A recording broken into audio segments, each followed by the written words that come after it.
Ni Jumapili katika juma la 5 na leo tunacho kichwa kisemacho ni tamu sana. Kabla ya kuendelea tupate ombi. Mtakatifu, mtakatifu, mtakatifu Baba uliye juu mbinguni. Tunaliita jina lako tena masaa haya kwa ajili ya tafakari ya lesoni siku hii ya leo. Kubali kuwa mwalimu wetu, kubali kutuelewesha sana mapenzi yako. Ni katika jina la Yesu. Amina. Fikiria kuhusu kitindamlo kitamu unachokipenda zaidi. Je, ni kitamu kwa afya yako? Huenda unatumia asali kuongeza utamu au hata unatumia asali ya manuka kwa madai ya faida zake za kiafya.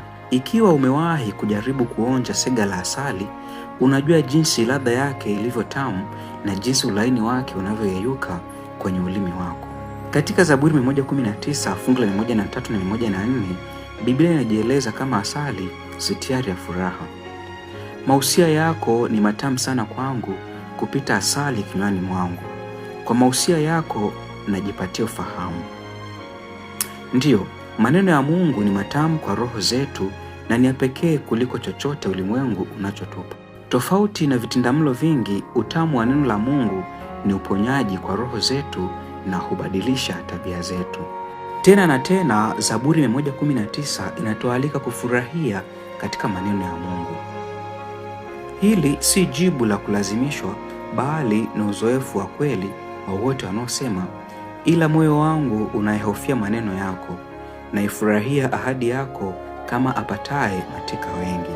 Tunapotambua kwamba neno la Mungu lina hazina kubwa kuliko zote duniani, tunalipa kipaumbele kulisoma, kulichunguza kwa bidii na kujifunza namna bora ya kulielewa.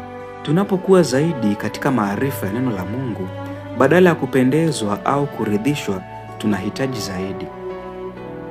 Macho yangu yalitangulia makesha ya usiku ili kuitafakari ahadi yako.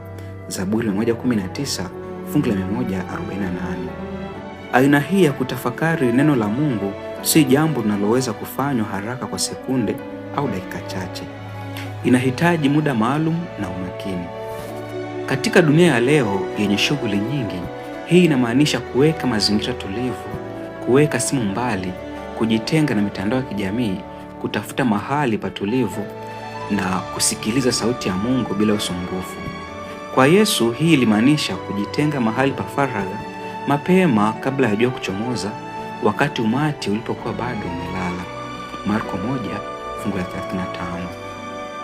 Je, kuna mahali unaweza kwenda kila asubuhi ili kuwa pamoja na Mungu? Labda unaweza kupata kiti karibu na dirisha, sehemu tulivu nje, au hata meza ya jikoni, mahali ambapo unaweza kuja kila siku kukaa miguuni pa Yesu, kujifunza kutoka katika neno la Mungu. Kukaa miguuni pa Kristo ndipo mahali bora zaidi pa kuwa. Luka 10 fungu la 39 hadi 42.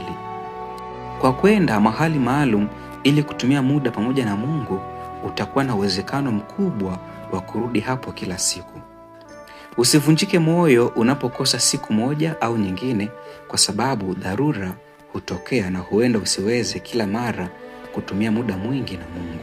Lakini jaribu kutoacha siku nyingi, majuma au miezi ipite bila kutumia muda pamoja na Mungu.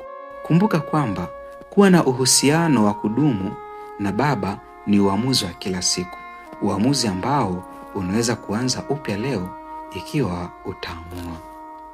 Maswali ya kuchunguza. Katika juma lililopita, umekuwa ukitumia muda gani katika maombi na kusoma Biblia? Jibu lako linakuambia nini kuhusu mabadiliko ambayo huenda ukahitaji kufanya katika vipaumbele vyako? Bwana kubariki na uwe na wakati mwema.